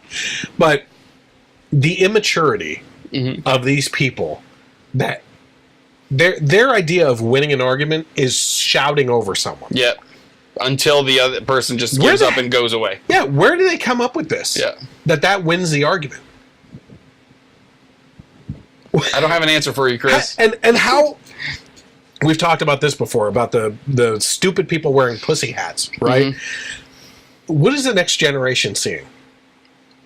You know, it's almost to the point where there has to be a swing back in the other direction, where these kids are looking at like, oh my gosh, like this is supposed to be our role model. Someone in a pussy hat screaming at the sky and in a megaphone at a black woman about white supremacy. Like, this is what we're supposed to be seeing as a role model. Yeah. The left is eating themselves. It's ridiculous. They're making themselves look horrible. We talk about it every week. Every week. It's getting boring. It's ridiculous. So there's that. Candace Owens. So Candace Owens was also involved in something else. So why don't you go ahead and talk about so this? there was this lady who I think worked for Vox or The Verge, something like that, who's going to be a columnist at the New York Times, I think, Sarah Jeong. Yeah. And her past tweets were dug up basically just bashing white people, saying that, that the plan all along was to stop them from reproducing and that they live underground like goblins and blah, blah, blah, and all this stuff. So, Candace Owens took those tweets word for word and just replaced white with black or Jewish, and she was banned from Twitter. Yeah. Suspended from Twitter. Miss Owens, a communications director for Turning Point USA, tweeted Saturday that Jewish people are bull like dogs pissing on fire hydrants. Hashtag cancel Jewish people. Are Jewish people genetically predisposed to burn faster in the sun? The above statements are from the New York Times editor Sarah Jeong. I simply swapped out the word white for Jewish. Yep. I don't know if he said black. No, she did it also with black as well. Oh, okay. She did it with both. Yeah. Yep. It says, despite her tweet explicitly saying it was a parody of someone else's tweet, that got her a note from Twitter saying your account has been locked for violating the Twitter rules, specifically for violating our rules against hateful conduct. Yeah. Now, it did come out later that Twitter issued an apology and said it was a mistake in the algorithm. Probably because the algorithm is only looking for... they're not looking for anything against white people. They're just looking for anything against everyone else. No, you misunderstood. Their guy is... His name is Algorithm. Oh, okay. Algorithm. Yeah. So, hypocrisy again. Yep. But, in the Alex Jones case, go ahead about that with Twitter. Oh, yeah. So, Jack Dorsey, the CEO of Twitter, was actually on Hannity's radio show and said that, Twitter was the only social media platform that did not ban him because he just came out and said, listen, he didn't break any of our rules. We have specific rules as far as what's considered hate speech or whatever, and he didn't break any of those. And I was reading, I saw his post on Twitter, and then I was reading the comments underneath it, and it's just like, idiots. Just all, so you're going to let Donald Trump spew his stuff, but you won't ban Alex Jones. Like, it's just like, Keep in mind, though, too, that this is also Jack Dorsey, who just a couple weeks ago said something nice about, or just tweeted a picture of his Chick-fil-A receipt. Oh, yeah. And received a bunch of hate, and then backtracked on it and said, I should have been more mindful of the history of Chick-fil-A and their homophobic stuff. I feel like at this point, though, when they're...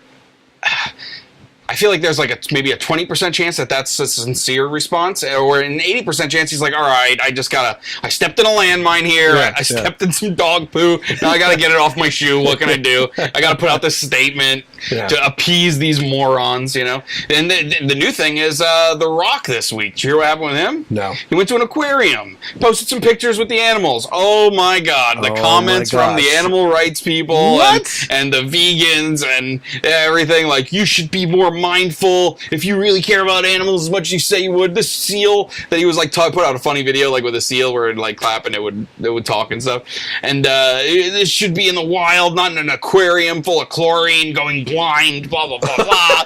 I can like, oh my God. Yeah, it's like. And I really do wonder, like, what this happens to these celebrities and stuff like that. Like, if they really are like, okay, I am on the left and oh man, I messed up, I agree, or if they're like, what the, give me a break. If I was The Rock, I would be like, I will club you. Yeah, right? Like a baby seal. Yeah. Shut your mouth. Oh my gosh. I really do wonder where he stands now, because he spoke at the Republican convention for Bush, like back in 2000. Yeah, and the more he's attacked for things, he was attacked the other week for playing an amputee in a movie. Oh yeah, yep. Instead of an amputee actor playing. The role, right? And I think he was friends with Obama, because like everyone's friends with Obama. If you're a celebrity, you're just friends with Obama. But I wonder, like, I do wonder, like, how many. He still has to have some conservative values. Maybe some things have kind of more come to the middle, but I think he would have a good chance of being president. I do too, on both sides of the aisle. Yeah, I do too. And I would hope that he would run as an independent. Yeah, I would hope so too, and not take sides. Yeah. Because I think he would stand a chance. But I think, and I'm not saying he would make a good president. I'm just saying he is a likable guy. Everybody likes. Everybody likes The Rock. Like even if he ran as a Democrat, unless he came out with some crazy, like, progressive way leftist thing. No, I wouldn't vote for him either. Yeah. But it's hard to not like The Rock. Yeah. I could see him like doing a Democrat speech. Yeah. And as opposed to my reaction to like Elizabeth Warren or something, I would just be like, "Yeah, I get where you're coming from, Rock, and I like you. I don't agree, but all right." I smell what you're cooking. I'm not that interested in the meal, but I smell what you're cooking. Smells vegan. Yeah, right. Okay, this is a really important story because it's just absolutely insane. Okay, Wall Street Journal is reporting on this. I guarantee you have not heard about this. Okay. I'm not going to take a bet on it, but I'm guaranteeing. Unless you've read what I posted today. No, I wasn't really on Facebook today. Portland, Oregon. Along the trolley tracks behind the U.S. Immigration and Customs Enforcement field office, a biohazard cleanup crew works under police protection. It finds used needles and buckets of human waste simmering in nearly 100-degree heat.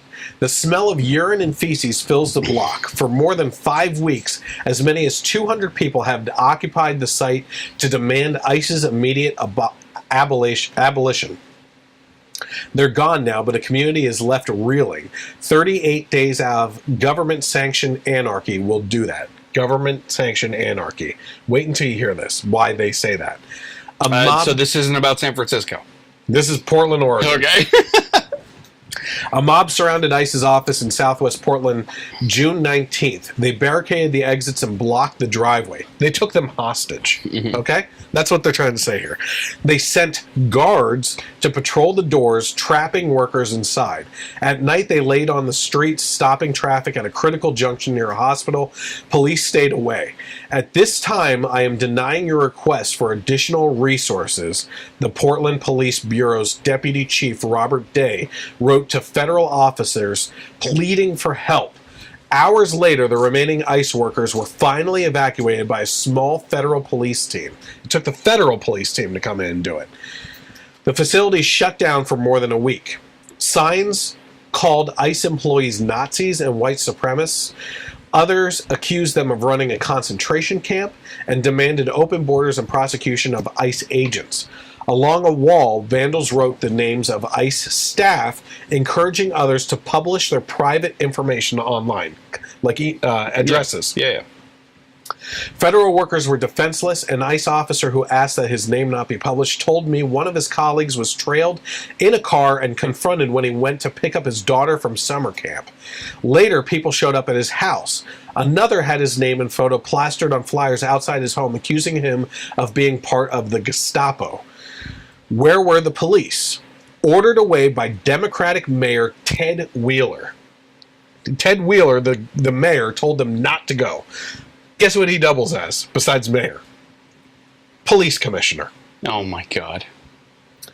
I do not want the Portland police to be engaged or sucked into a conflict, particularly from a federal agency that I believe is on the wrong track. Purely opinion right there, right? This is what he tweeted. If ICE is looking for a bailout from this mayor, they're looking in the wrong place. Just let the hostages go. Let them be there. Let the terrorists take the hostages. That's what he's saying there. Yeah. Okay? The mob set up camp behind the building where they harassed journalists and banned photography. Oh, that's weird. They're all for freedom of the press. The press isn't the enemy of the people, right? Yeah, right. Yeah. But they're not allowed in there to see what they're doing, yeah. right?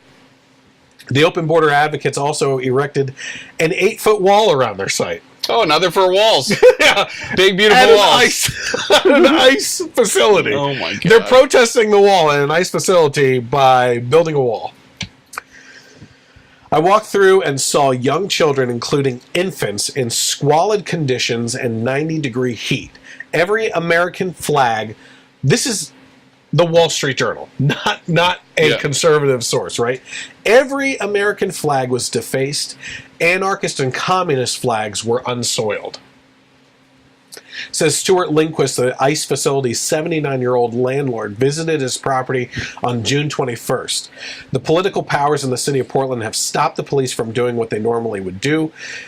He told the reporter, when he attempted to drive into the parking lot, occupiers swarmed and pounded on his windows. That sounds familiar, too, from a story earlier. Mm-hmm. In the commotion, Mr. Lindquist's car struck someone in the mob who wasn't injured. His home address later appeared online, and he says the harassment hasn't stopped. He just owns the property. Yep. And is renting it out. Jeez. So he's guilty. Yeah. On June 28th, federal police mobilized from out of state finally moved to reopen the office. They arrested a handful of people for refusing to leave the ICE office's front, but the rest retreated to the camp and focused their vitriol on the officers. They repeatedly called a black officer traitor and House N-word. Which isn't racist if you're on the left. You have to understand that. I'm trying to educate you here. Oh, it's okay to say the N-word if you're on the left. You have to explain it because none of this makes much sense. No, so, yeah. They shouted that they knew where the officers lived and published more addresses online. The same day, Mayor Wheeler again pledged not to intervene.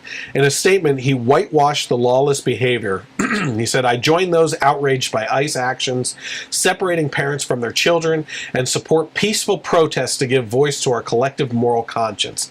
This guy should be thrown in jail. Yep. For serious crimes, okay? If you have the opportunity as a mayor to stop a hostage situation by sending in authorities, and you refuse to do that, you have then taken the side and promoted the terrorist agenda. He's a traitor. They are terrorists, okay? Yeah. He brought up on traitor charges. The Hakes family, which owns the Happy Camper food cart across the street from the ICE office, responded to the statement with incredulity. The mob terrorized our family and forced the business to close. Julie Hakes told me, the reporter, Miss Hakes showed me text messages from her 21-year-old daughter, Brianna, who ran the cart, just saw a drug deal, she reported on earlier. After members of the anti-ICE mob spotted her selling breakfast burritos to federal officers, the situation deteriorated. Call me immediately, Brianna wrote, after being accused of supporting the pigs and child deportation. She said that people wearing masks threatened to hurt her and burn down the cart, and the police never responded to their frantic calls. Randy Glary, a 52-year-old artist and longtime resident, was photographing the camp when he said a group of occupiers knocked his camera into his face. Charles Williams, a 62-year-old man who lives across the street, said someone threatened to stab him with an AIDS-infected needle. From his balcony, he saw the thugs begin massed street patrols. Others brandished sticks. Lisa Leonard, a 53-year-old disabled resident, said occupiers hit her on the head and disabled her electric wheelchair and lifted her in the air when she complained about the loud drumming. She called police, who took a statement but made no arrests. What the hell is happening out there? Yep. That is ridiculous. Yep. That guy, oh my gosh. Little old ladies in wheelchairs aren't even safe. The kid running the food cart isn't safe. And this is a classic example of what we've been saying all along, that these Antifa people, the anti-fascists, are using fascist means to get their message across. And they don't get the irony at all. No. You know? Because they're idiots. These people should be shot. I'm sorry, but if I was carrying and these people attacked me like that, you're not making it another step. Yeah. Okay. Oh, you think you're going to reach me with your HIV-infected needle? Yeah. Before this round from my 9mm reaches your face? I don't think so, bud. 9 will stop him. 40 will drop him. That's all I got to say. It says the locals who spoke to me all wondered why the city allowed this and ignored their calls for intervention. Peter Simpson, a public information officer with the Portland Police Bureau, explained that at the mayor's direction, PPB involvement was very limited until July 25th. Back at the trolley tracks, the occupiers have been evicted, but taxpayers, of course, will have to foot the costly cleanup bill. The Hakes family, the ones that own the food cart, is still trying to recover. Brianna has decided to move out of the neighborhood. They know my face and car, she said, and like other residents that they spoke to, she expects the mob to return. Mm-hmm. It won't stop. You know why? Because no one's stopping them. Yeah, they're being supported by the mayor and the commissioner at the of police. very top. Yep. There has to be a way to force him out of both those positions and put him in jail. He deserves to go to jail. Yep. Anything else you want to say on that at all? I'm just wondering, like, if federal authorities could have been sent in, like local FBI, SWAT. Next time they should, and things like that. Instead of footing the taxpayer bill, I would rather see taxpayers pay for federal agents to go in there and knock the crap out of these people than to pay the cleanup of feces and urine and couches, needles, drugs, all this crap, like truckloads of crap. Yeah. If you actually see like video and pictures of the place, it's crazy. It's insane. Okay, so that's Portland, Oregon. You gotta love the left coast, right? Right. San Francisco and San Francisco and Portland, Oregon are the place for feces. Right. Right. Okay, so protesters. Let's keep on the idea of protesters. A couple weeks ago, another protest in response to the ICE situation and immigration was this woman from the Congo, literally from the Congo, right? Who I believe is a naturalized citizen or something like that. Goes up. Wasn't it over the 4th of July? Yeah, it was on the 4th of July. On the 4th of July. Onto the feet of the Statue of Liberty to protest up there, screaming and kicking up there. They shut down the Statue of Liberty. Yeah, so people that were on vacation, tourists. I mean, it couldn't have been too busy on the 4th of July at the Statue of Liberty. Right. Right. So she's being charged for things, for doing that, right? And I think we have to give her a break. Okay. Because maybe she saw the error in her ways. Maybe. Yeah, I think maybe she did. And I think that, sometimes rational people do irrational behavior, right? And maybe she's not that crazy of a person. Yeah. America! America! I made a song. If it fits you, so be it. If it doesn't, America, you mother, you drug addict! You KKK, you fascist USA! I'll say it one more time. America! You mother... You drug addict! You KKK, you fascist USA! I mean, in the history of great speeches... Great songs. That was a song. That wasn't a speech. I'm sorry. That wasn't a speech. I think it's both. I think it's... Right. I think that I think she's a poet. Yeah. Yeah. I think the speech and song can be combined. Yeah. That's like spoken word right there. Beautiful. Can't wait to buy the LP. I mean, right there with like Martin Luther King on Speechify. Yeah. You know what I mean? So eloquent. Yeah. Oh my God. The funny thing that we were talking about too before we started, you were like, I can't find this from anywhere else. So, like, it was only Fox because News. No one covers it. No one else covered it. You can't find it anywhere. On top of that, there's such a difference today with immigrants, right? I'm sure we've talked about this. All these topics are cyclical. We just keep on finding new resources to talk about. The same thing is happening over and over again with different people. All the time. Right? Yeah. So in this case, what I always go back to is we look at our families that immigrated here, right? Migrated. Yeah, right. Flew over here and boy, are my arms tired. But But you have, my grandparents came over here. My great grandparents came over here, literally on the boat to Ellis Island, right? Mm-hmm. The legal way. Yep. Signed the book, went into the system. Yep. Came over here with the clothes on their backs and little money, right? And they made a future for themselves based on the American dream. That's what they came here for. Like, the American dream was grasped, right? That American dream, I don't think it exists anymore. The American dream is wrapped in government red tape. There's so many regulations. Over 75% of small businesses fail in the first year or two. You don't have the ability to do that because you're squashed out by all the regulations and everything, right? And then you have today's immigrants that, by and large, the ones that come here illegally, I do believe that there's a good portion of people that still believe in the American dream that come here legally and try to make a future for themselves. And by God, I want those people so bad. I really want people from other countries with a drive and ambition to be an American. Okay?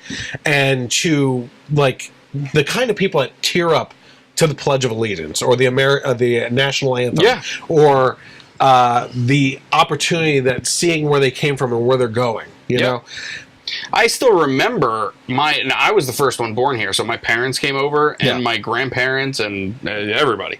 So I remember, like, when my grandparents passed their citizenship test, how happy they were, proud they were, leaving with their little flag, and my grandfather put up a flagpole in his front yard, and he had the Portuguese flag and the American flag. Which one was on top? The American flag. Damn right. And he had one time, and he learned English, as he was here. But at first he didn't know English, and his next door neighbor was a vet, and he put up the American flag upside down by accident. So the neighbor came over. Hey, is everything okay? Because that's the SOS. Distress, distress signal. So, and then he told them and everything. Never happened again. You know? But they're so proud. You know, you don't see that. No. America, you fascist KKK, you racist USA. It's like, America, F, you mother effers. It's like, you're not a proud immigrant, right? If you have a policy that you want to protest, that's something completely different than saying vile, hatred, hateful things about the country. That is not the attitude that you're seeing from a good portion of illegal immigrants into this country. Where immigrants used to come here to wrestle. They just want to wrestle the American dream. They wanted to chase that American dream. The fun is in the chase, man. And the glory is in the capture of it. But these people see the American dream as an opportunity to take advantage of. Someone posted on Facebook, and I actually have it in my messenger, but they talked about your average Joe who gets paid $50,000 a year and a illegal immigrant that's paid the same under the table. And by the time you take out taxes and what they have to pay in food and housing from the average Joe, at the end you're left with trying to stretch a couple $1,000s at the end of the year for whatever it is, just basic everyday things, right? Whereas the illegal person doesn't pay taxes, gets free healthcare, free education, in a lot of cases, food stamps, welfare, free housing in a lot of cases, and everything, and they have like, I think it's like $10,000 and $50,000 that they actually have to pay for other stuff, necessary stuff, as opposed to your citizen that's doing it the right way. And it's not, again, it's not that we hate immigrants or that we're racist or anything. It's just that there has to be a way for them to enter the system legally so that they can become like the rest of us and pay those taxes and be part of the system that, in the end, contributes to those that are downtrodden and unable to support themselves. Those are the people that need that kind of help. Not 20 million people. That is a rough estimate on the people that are illegally here. Anything else on this? Condom protester! Oh my god. Yeah. All right. That's another example of the left, though, isn't it? All right. Here is kind of my last example of the left, and then we're going to review everything that we went over today. Oh, okay. Top Kentucky Democrat Allison Grimes makes a vile joke about the Rand Paul assault. I was like, really? Can't be that bad. All right. It is. It says a Kentucky Democrat and top state leader made a vile joke about Senator Rand Paul during an event last Friday. This is according to The Blaze. It says, what happened? Kentucky Secretary of State Allison Lundergan Grimes reportedly joked that Paul can be beaten. And you're like, you're talking about political race. It's, you know, that's kind of like us defending Sarah Palin about the targeting the districts where you need to fight hard. You know what I mean? With the crosshairs. I mean, that's typical. You know what I mean? I'm not going to get mad at this woman for saying that he can be beaten, right? Then she said, just ask his neighbor. He can be beaten. Yeah. Oh my God. This is according to the Associated Press, Adam Beam. Fox News reported that Grimes' comments came during a speech at the Fancy Farm Picnic in Kentucky, an event politicians in the Bluegrass State used to kickstart future campaigns. Grimes is reportedly considering running for governor in 2019. Please do not vote for her. She was first elected to her current position in 2012, making her the youngest official to hold the position in Kentucky history. She also ran for the Senate in 2014, losing to Senate Majority Leader Mitch McConnell. It's the first time I would actually applaud Mitch McConnell doing something. Mr. Turtle. Right. Paul did not attend Friday's event, according to Beam, who reported on it. Grimes alleged he was, quote, looking for a campaign manager. In reality, Paul was preparing for an upcoming trip to Russia aimed at supporting President Donald Trump's global agenda. Globalism. While Paul himself has not responded to the comments, Paul's chief strategist, Doug Stafford, isn't that the name of the guy on House of Cards? I don't know. I don't watch House of Cards. Oh my gosh. Yeah. Hit back hard. Stafford made reference to Grimes' failed 2017 Senate campaign. Doug Stafford said, that's almost as sad and pathetic as her last campaign. Mitch beat her so bad, he almost got charged with a hate crime.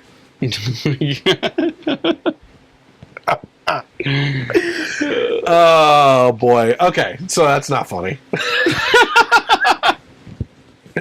That was an inappropriate response to an inappropriate comment, right? Yeah.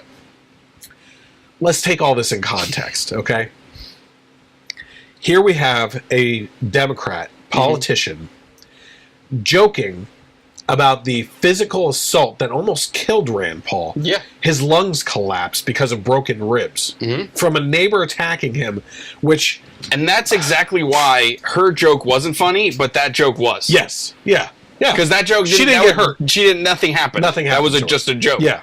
Yeah. She's referencing in jest him almost dying because he was... And in essence, advocating violent behavior towards Republicans. Yeah. Right? Story right before that. This protester.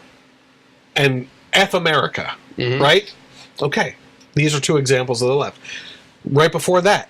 Protesters outside of ICE acting like terrorists. Assaulting people, scaring them, and taking them hostage with a Democratic mayor supporting them. Yep. Participating, in essence, in the hostage situation. Go back even further. What else did we talk about today? We had Twitter, or all these social media sites, blocking conservative voices, right? Candace Owens and Charlie Kirk getting attacked in Philadelphia, shouted down, their voices squelched, basically, in that under... Well, their voices weren't even talking about anything. They were just having breakfast. Yeah. It's not like they were speaking. You're not allowed to live as a conservative. Yeah, no. Right? Maxine Waters said, get up in their faces. It's a life sentence. Yeah. Get it. They shouldn't live a comfortable life. And who backed that up last week? Cory Booker. Yeah. He said the same thing. Yeah. Go up and get in the congressmen's faces. Yeah. Right? This is your left now. Yeah. Okay, you can't say that this is just an extremist little side portion of it. Yeah. When I'm seeing all my friends that are liberals posting in glory about this stuff as these things are wins. Yep. This is your new left.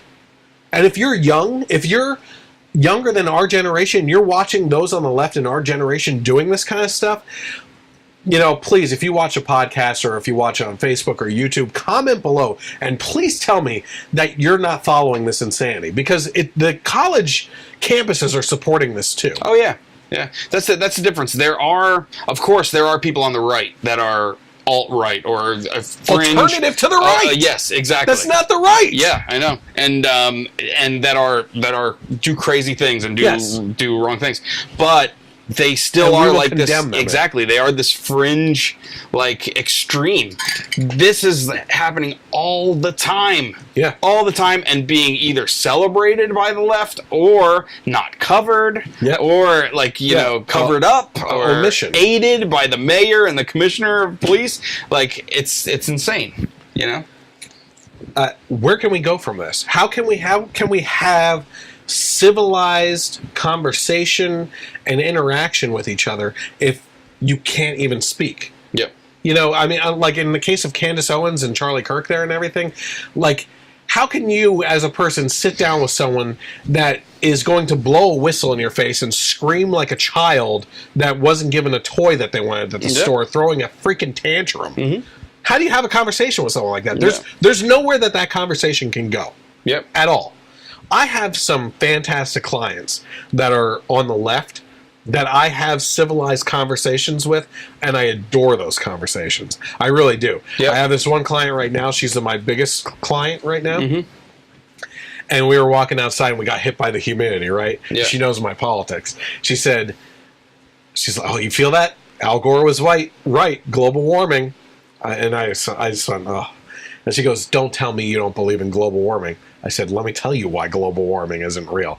And I started laying out things for her. She didn't really have too much of a response. On top of that, so this goes back to the Alex Jones thing, okay? Yeah. And I posted this on Facebook, on the Facebook page and everything. She asked me, she was a client that asked me, okay, Trump is saying right now that the press is the enemy of the people, right? Do you believe that the press is the enemy of the people? I said, okay. Let me go back for a minute here and explain to you the First Amendment on why the press is so important and why they were supported in the First Amendment back during the times of the Constitution and the Founding Fathers, right?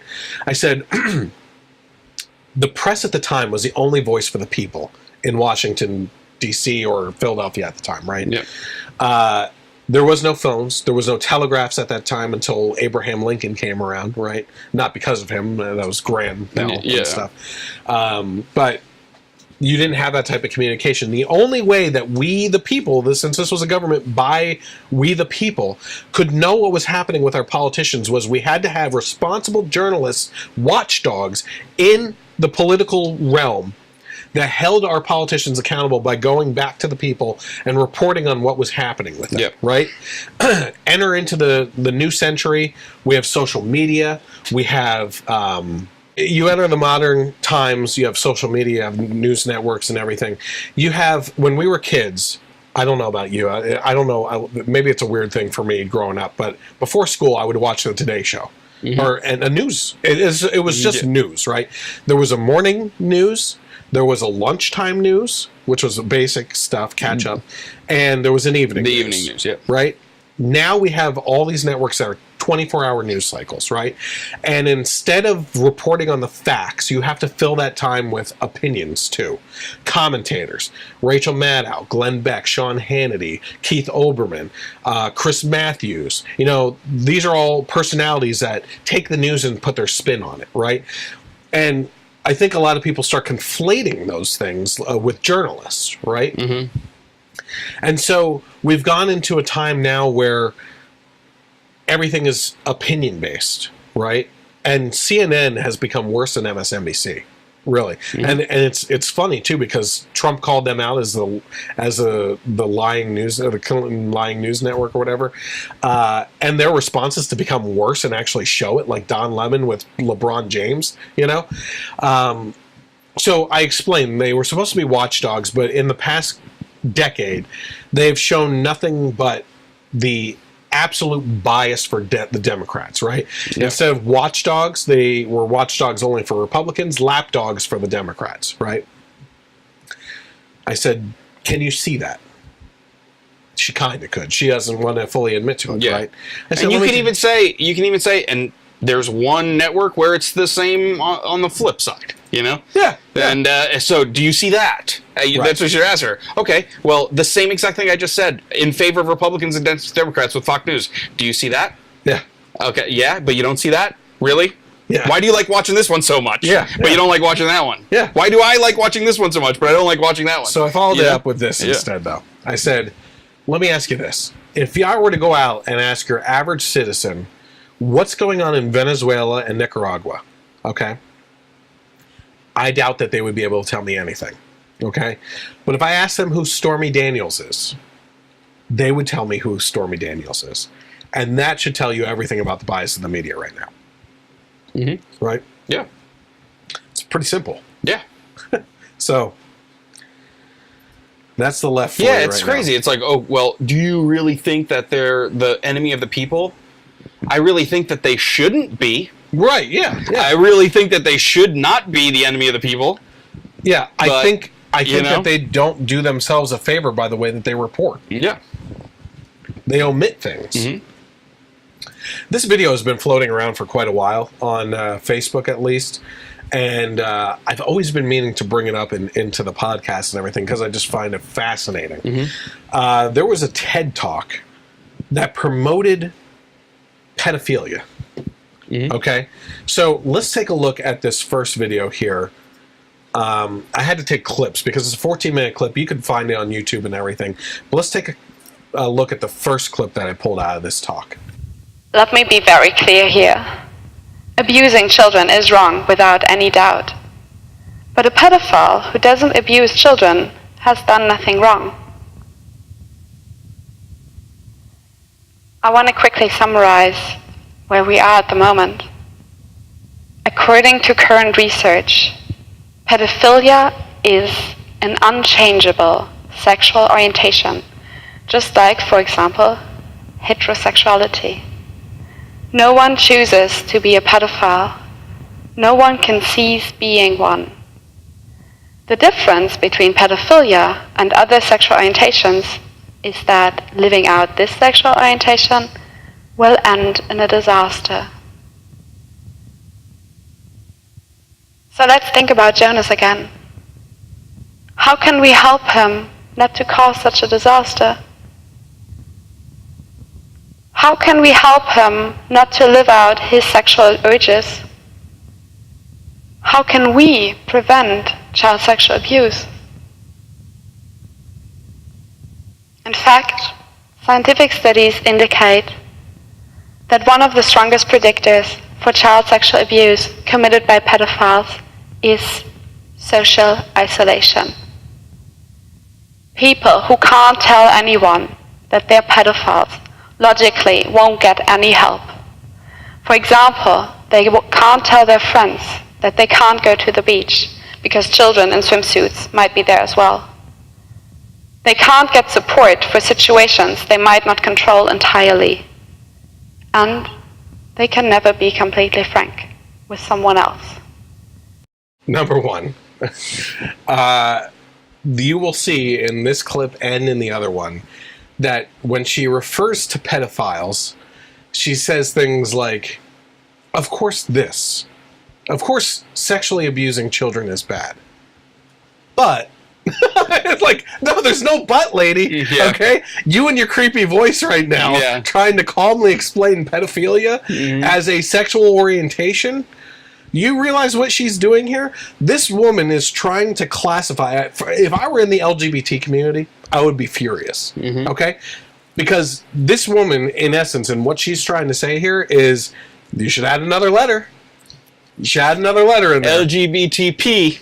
QIA plus whatever, you know? And it's like, it's just a second, you can't judge someone for liking children sexually. Yeah. How dare you judge that? You're disgusting. You're disgusting. How dare you? You're so disgusting thinking that loving children in a sexual manner is disgusting. Stop saying that, man. Someone's gonna tune in now. But please watch the last 3 or 4 minutes of the podcast. This woman is literally trying to say that this is a sexual orientation that should be protected just as much as the LGBT. And of course, straight people, she doesn't say that. Yeah, she says heterosexual. It's the same thing as heterosexual. Yeah, she never mentions that. No, she doesn't want to because she knows she would catch a lot of flack from the LGBT community. But that heterosexuals are just going to be like, this woman is out of her rocker, man. Yeah. This woman is nuts. Yeah. You know? So then she goes on and says that the problem with pedophilia is that it becomes worse when you isolate a person, right? My argument to that is, I don't think any kids are going to be harmed if you lock a person in a box. I know, right? And isolate them from the children. Okay, so there's that. Yeah. Okay. Anything that you wanted to say on this clip at all? No, I mean it's just like I see what she's saying as far as like you can think something and you haven't done anything wrong until you do it. Like you can think about killing someone, but if you don't actually do it, you haven't committed a crime. But I just can't get on board when it comes to pedophilia because, especially when she's saying that this is their natural sexual orientation. Yeah. Even if they haven't done anything yet, how can you expect someone to resist their natural sexual preferences for life? Isn't that the argument for the LGBT community? Yeah. Yeah. No, I'm serious. Like, you expect me, because I'm talking third person here. Oh, really? Let's flip it, Chris. Yeah. Well, if you didn't tune in for the last 3 minutes, you gotta go back and listen to it again. Hypothetically speaking. Yeah. Hypothetically speaking, if I'm gay, right? Yeah. Then how can you expect me? You expect me to suppress my sexual urges for the remainder of my life just because you disagree with my sexual preference? Yeah, that's exactly a good point. But there's even a difference, though. When you're talking about pedophilia, you're also talking about the other party being children, which they don't know what's going on. They're impressionable. They can be manipulated a lot more easily than an adult. You know what I mean? So it's worse. I'm sorry. I thought you were going to say like women. Oh no, I'm not going there. Yeah. No, I'm just joking. Okay, so let's go on a little bit here. Right now, most of us feel discomfort when we think about this scenario. And most of us feel discomfort when we think about pedophiles. But just like pedophiles, we are not responsible for our feelings. We do not choose them. But we are responsible for our actions. And we must make a decision. It is in our responsibility to reflect and to overcome our negative feelings about pedophiles, and to treat them with the same respect we treat other people with. We should accept that pedophiles are people who have not chosen their sexuality and who, unlike most of us, will never be able to live it out freely if they want to lead an upright life. We should accept that pedophilia is a sexual preference, a thought, a feeling, and not an act. We should differentiate between child sexual abuse and pedophilia. She threw in a couple butts there again. Tons of butts. Tons of butts. not. Never mind. All over 18. Yeah, all over 18 butts. She starts going down this road, and I wish I should have written down exactly what she was saying, because after the second butt, she said, "But there is a responsibility." You're not responsible for your thoughts, but you are responsible for your actions. There needs to be responsibility in regards to, and then you're like, okay, she's about to say that these people need to take responsibility for their actions and like seek help and everything. No, she goes into, it's the responsibility of us to accept this, to accept this, to accept this. We're supposed to accept pedophilia? Right? I mean, it's like that is what she's saying here. She goes down the road of, we need to accept pedophilia. Like, these poor pedophiles, you know? She's making NAMBLA pretty proud. Oh my God. Right? That's ridiculous. And this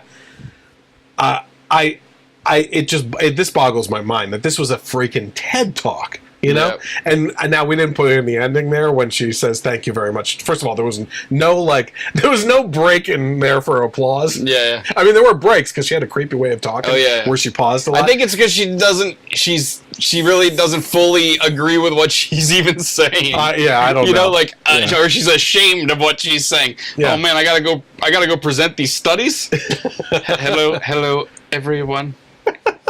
We're here today to talk about. But you get to the end, and where you think in a TED Talk or any environment like that, she says, "Thank you very much for listening." People were like, "Yeah, all right," and you and I were like, "It's more like." I would have been like, yeah. I have a question, man. Yeah. Did you live in a house with lead paint? Oh, my word. This is insane, though, that this was a TED Talk. Yeah. Like, I like a lot of TED Talks. Yeah, there's some really interesting TED Talks. But, what a failure. This was a failure. Okay. Anything else going on? Let's move along. No, that was it. I'm done with pedophilia. Well, we got a night ahead of us. Yeah. Yeah, we're going to go see The Meg in 3D. Nice. Yeah, so that's why we got the podcast done a little earlier tonight and everything. So, all right, well, listen, I appreciate everyone tuning in. Again, if you were watching on Facebook, hit like and share so we can get this content out there in more places for more conservatives to see and everything. I'm sure if you're a conservative, you have conservative friends, don't be afraid. Mm-hmm. Stand up against the masses. Yep. You can't be shouted down with a megaphone and whistles on Facebook, okay? Yep. Not yet. All right, they may put a little whistle icon in there, right, to overpower the sound of the video and everything. Yep. But certainly head over to the Generation Y Conservative page, hit like and subscribe by getting notifications. There's a button for that. On Twitter at Gen Y Conservative without the E on the end. Subscribe to the YouTube podcast by searching for the Generation Y Conservative. Subscribe to the channel, hit the bell notification. Also, I forgot to mention this in the beginning. If you like listening to podcasts, you can actually now find this podcast on iTunes, iHeartRadio, Google Play, and Spreaker, which was all put there by KLRN Internet Radio, which re-airs this podcast in audio form on Sundays from 3 to 6 p.m. Yeah. Did you have something else? And it's actually not in the Google Play Store. It's in the Google app Podcasts. Google Podcasts. Yeah, yep. Gotcha. Okay. It's in there. So in the meantime, we'll catch you next week. Have a great night, and God bless America.